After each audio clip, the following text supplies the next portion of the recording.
Hi ಎಲ್ಲರಿಗೂ ನಮಸ್ಕಾರ. ಇವತ್ತು ಒಂದು ಸಿಸ್ಟರು ಸಪೋರ್ಟ್ ಮಾಡು ಅಂತ ಮೆಸೇಜ್ ಮಾಡಿದ್ದಾರೆ. ಸಪೋರ್ಟ್ ಮಾಡಂದ್ರೆ ನಾವು ವಿಡಿಯೋ ಮಾಡದೇ ಇರ್ತೀವಿ, ಪಕ್ಕ ಮಾಡ್ತೀವಿ. ಅವ್ರ ಚಾನಲ್ ನೇಮ್ ಬಂದು ಆರೋಗ್ಯ ಅಂತ. ಅವ್ರ ಚಾನಲ್ ನೇಮ್ ತಿಳ್ಕೊಳಕ್ಕೆ ನಾನು ಅವ್ರ ವಿಡಿಯೋನ ನೋಡಿದೆ, ಒಂದು 4-5 ಸಲ ನೋಡಿದೆ. ಮೇಡಮ್ ಏನು ಮಾಡಿದ್ದಾರೆ, ಅವರು ವಿಡಿಯೋ ಹೆಸರು ಚಾನಲ್ ಹೆಸರು ಹೇಳೋವಾಗ ಮ್ಯೂಸಿಕ್ ಜಾಸ್ತಿ ಇಟ್ಬಿಟ್ಟಿದ್ದಾರೆ. ಅವ್ರ ಹೆಸರು ತಿಳ್ಕೊಳಕ್ಕೆ 4-5 ಸಲ ಅವ್ರ ವಿಡಿಯೋ ನೋಡಿದ್ದೀನಿ ನಾನು.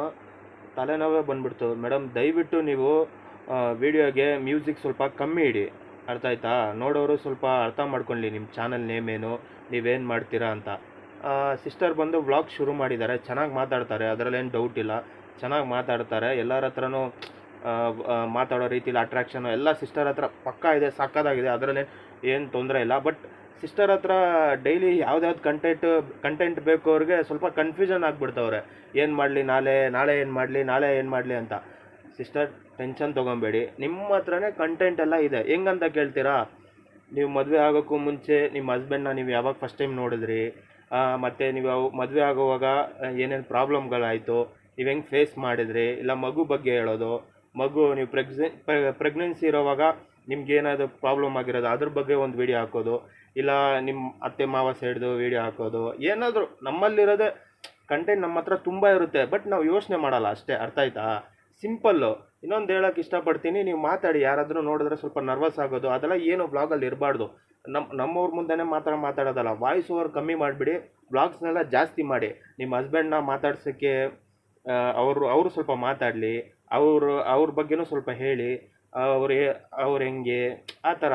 ಮಗುನೂ ಮಾತಾಡಿಸಿ, ಪಾಪ ಚಿಕ್ಕ ಮಗು, ತುಂಬ ಕ್ಯೂಟಾಗಿದೆ ಮಗು, ಮತ್ತು ನಿಮ್ಮ ಜೋಡಿ ಮಾತ್ರ ಸೂಪರ್ ಆಗಿದೆ. ಸೊ ಕಂಟೆಂಟ್ ಸಿಕ್ಕಿಲ್ಲ ಅಂದರೆ ನಿಮ್ಮಲ್ಲೇ ಇರೋದು ಕಂಟೆಂಟ್ನ ಆರಾಮಾಗಿ ಸಿಗುತ್ತೆ. ಎಲ್ಲರೂ ಯೋಚನೆ ಮಾಡ್ತಾರೆ ನಾಳೆ ಏನು ಮಾಡೋದು, ಏನು ಮಾಡೋದು ಅಂತ. ಎಲ್ಲ ನಿಮ್ಮ ಹತ್ರನೇ ಇರುತ್ತೆ, ಬೇರೆಯವ್ರ ಹತ್ರ ಕೇಳೋ ಅವಕಾಶವೇ ಇಲ್ಲ. ನೀವು ಓದಿರೋ ಬಗ್ಗೆ ಮಾಡಿ. ನೀವು ಮತ್ತು ನಾನು ಏನು ಹೇಳೋಕ್ಕೆ ಇಷ್ಟಪಡ್ತೀನಿ ಅಂದರೆ, ಅದೇ ನಿಮಗೇನೇನು ನಿಮ್ಮ ಹತ್ರನೇ ಇರುತ್ತೆ ಎಲ್ಲ, ಅದರಿಂದನೇ ವ್ಲಾಗ್ ಶುರು ಮಾಡಿ, ಆಗುತ್ತೆ, ಏನು ತೊಂದರೆ ಇಲ್ಲ, ಓಕೆನಾ? ಮತ್ತು ಹೊಸ ಯೂಟ್ಯೂಬರ್ಗೆ ನಾನು ಏನು ಹೇಳೋಕ್ಕೆ ಇಷ್ಟಪಡ್ತೀನಿ ಅಂದರೆ, ಚಾನಲ್ ಓಪನ್ ಮಾಡಿದ ತಕ್ಷಣ ಸ್ಪೀಡಾಗಿ ಸಬ್ಸ್ಕ್ರೈಬ್ಗೆ ಹೋಗಬೇಡಿ. ಮೊದಲು ವಿಡಿಯೋ ಮಾಡಿ, ಆಮೇಲೆ ನಿಮ್ಗೆ ಆಟೋಮೆಟಿಕ್ ಸಬ್ಸ್ಕ್ರೈಬರ್ ಬರುತ್ತೆ. ನಾನು ಒಂದು 4-5 ಜನ ಲೈವ್ಗೆ ಹೋಗ್ತೀನಿ, ಯಾರೂ ನನಗೆ ಮಾತಾಡ್ಸೋದು ಇಲ್ಲ, ಗೊತ್ತಿಲ್ಲ. ನಾನು ಹಾಯ್ ಅಂತ ಕಳಿಸ್ತೀನಿ, ಅವ್ರು ನನಗೆ ರಿಪ್ಲೈನೂ ಕೊಡೋಲ್ಲ. ಅದು ಯಾಕಂತ ನನಗೂ ಗೊತ್ತಿದೆ, ಏನಕ್ಕೆ ಕೊಡ್ತಾ ಇಲ್ಲ ಅಂತ. ನಾನು ಹಳೆ ವಿಡಿಯೋ ಎಲ್ಲ ಮಾಡಿದ್ದೀನಲ್ಲ, ಸೊ ಅದ್ರಿಗೋಸ್ಕರ ಕೊಡ್ತಾ ಇಲ್ಲ. ಇನ್ನೊಂದೇನೆಂದರೆ, ನಂದು 100 ಸಬ್ಸ್ಕ್ರೈಬ್ ಆಗಲಿ, ಆಮೇಲೆ ಲೈವಲ್ಲಿ ಏನೇನು ಪ್ರಾಬ್ಲಮ್ಗಳು ಮಾಡ್ತವ್ರೆ ಅವ್ರಿಗೆ ಗೊತ್ತಾಗ್ತಾ ಇಲ್ಲ.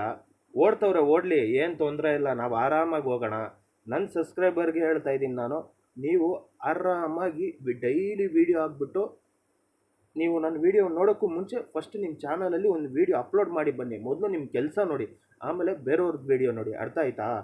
ಆಮೇಲೆ ಹೇಳೋಕ್ಕೆ ಇಷ್ಟಪಡ್ತೀನಿ, ಸಿಸ್ಟರು ಇವಾಗ ಹೊಸದಾಗಿ ಸ್ಟಾರ್ಟ್ ಮಾಡಿದ್ದಾರೆ, ಎಲ್ಲರೂ ಸಪೋರ್ಟ್ ಮಾಡೋಣ. ಬೇಗ ಅವರು ಚಾನಲ್ ಮಾನಿಟೈಸ್ ಆಗಲಿ, ಆಮೇಲೆ ಬೇಗ ಅವ್ರು ಬೆಳೀಲಿ ಅಂತ ಅಷ್ಟೇ. ಯಾಕಂದರೆ ಅವ್ರಿಗೂ ಒಂದು ಆಸೆ ಇರುತ್ತಲ್ಲ. ಸೊ ಅದ್ರ ರೀತಿಯಾಗಿ ನಾನು ಮಾಡ್ತಾಯಿದ್ದೀನಿ. ಮತ್ತು ಸಿಸ್ಟರ್ ಮಗು ಚೆನ್ನಾಗಿದೆ, ನಿಮ್ಮ ಜೋಡಿ ಚೆನ್ನಾಗಿದೆ, ಬ್ರದರ್ ಹತ್ರ ಮಾತಾಡಿಸಿ ಅಷ್ಟೇ ವ್ಲಾಗ್ಸಲ್ಲಿ.